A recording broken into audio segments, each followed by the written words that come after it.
ওম নমো ভগবতে বাসুদেবায়। জয় শ্রী জগন্নাথ দেবের জয়। বন্ধুরা, আজ 22শে আষাঢ় 7ই জুলাই রবিবার। আজকের দিনেই সম্পন্ন হচ্ছে শ্রী শ্রী জগন্নাথ দেবের রথযাত্রা।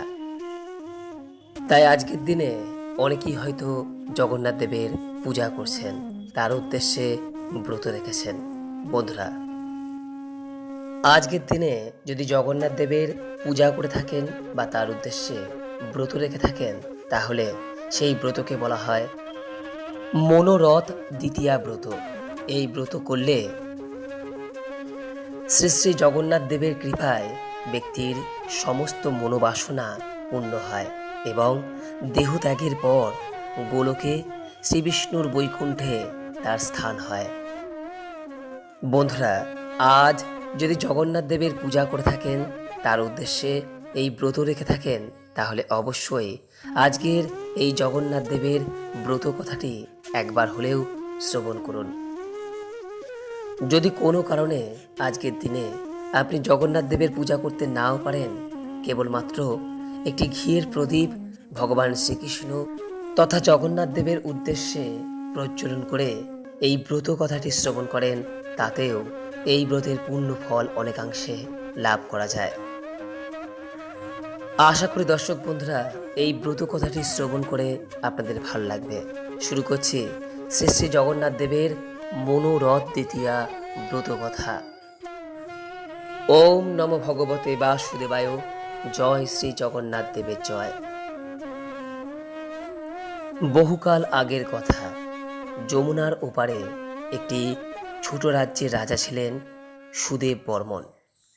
কৃষ্ণাবতী নামে তার একটি মাত্র কন্যা ছিল, কিন্তু তার শরীর মোটেই ভালো ছিল না। সে প্রায় রোগে ভুগত। শেষে তার বাঁচার আশা ক্রমে ক্ষীণ হয়ে এলো। রাজা খুব চিন্তিত হয়ে পড়লেন। শেষে যখন দেখলেন যে তাকে বাঁচানো প্রায় অসম্ভব, তখন তিনি সারা রাজ্যে ঘোষণা করলেন যে তার মেয়েকে যে সারিয়ে দিতে পারবে তাকে অনেক ধন রত্ন দিয়ে তার সঙ্গে তার মেয়ে কৃষ্ণাবতীর বিয়ে দেবেন। যমুনার এপারে এক সওদাগর থাকত। তারও অনেক সম্পত্তি এবং শশাঙ্ক কুমার নামে তার একটি ছেলে ছিল। শশাঙ্ক কুমার এক সময়ে কৃষ্ণাবতীকে দেখে তাকে বিয়ে করার ইচ্ছা প্রকাশ করেছিল। এমনকি সে রাজার কাছে গিয়ে কৃষ্ণাবতীকে বিয়ে করার কথাও জানিয়েছিল। কিন্তু রাজা এতে খুব অসন্তুষ্ট হয়ে শশাঙ্ক কুমারের বাবাকে জানিয়ে দিয়েছিলেন যে তার মেয়েকে ছেলের বউ করার আশা তিনি যেন না করেন, কারণ এত বড় আশা তার পক্ষে পাগলামি ছাড়া আর কিছুই নয়। এই কথা শোনার পর শশাঙ্ক কুমারের মন খুবই খারাপ হয়ে গেল। সে তার খাওয়া দাওয়া প্রায় ত্যাগ করল। সে শুধু জ্যোৎস্না রাত্রে চাঁদের দিকে চেয়ে চেয়ে কৃষ্ণাপতিকে পাওয়ার কথাই ভাবত। এইভাবেই তার দিন চলে যায়। এরই মধ্যে একদিন পূর্ণিমার রাত্রে সে ছাদের উপর যখন ঘুমিয়ে পড়েছিল, ঠিক এমন সময় সে স্বপ্ন দেখল যে স্বয়ং চন্দ্রদেব এসে তাকে বলছেন, তুই আর বৃথা চিন্তা ভাবনা করিসনি, তোর আশা নিশ্চয়ই পূর্ণ হবে। তুই ছদ্মবেশে কাল রাজসভায় উপস্থিত হয়ে রাজাকে বলবি যে তুই কৃষ্ণাবতীর রোগ সারিয়ে দিতে পারবি। কাল আষাঢ় মাসের শুক্লপক্ষের দ্বিতীয়ার দিন। ঘুম থেকে ওঠার পর স্নান সেরে সবার প্রথমে শ্রীবিষ্ণু তথা জগন্নাথ দেবের পূজা করবি।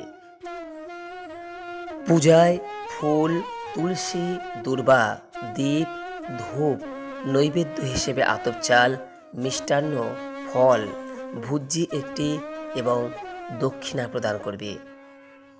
তারপর সন্ধ্যার সময় আমার পূজা করবি এবং পুজোর প্রসাদ কৃষ্ণাবতীকে খাইয়ে দিবি।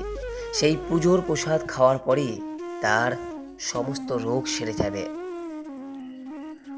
পরের দিন শশাঙ্ক কুমার যথারীতি উপোস করে ছদ্মবেশ ধারণ করে রাজসভায় গিয়ে রাজাকে জানালো যে রাজকন্যাকে সে ভালো করে দেবে। রাজা এতে সম্মত হতে ঠিক হলো যে আগামীকাল শশাঙ্ক কুমারের কথা মতো আষাঢ় মাসের শুক্লপক্ষের দ্বিতীয়া তিথিতে পুজো অনুষ্ঠানের সমস্ত ব্যবস্থা তিনি করে দেবেন।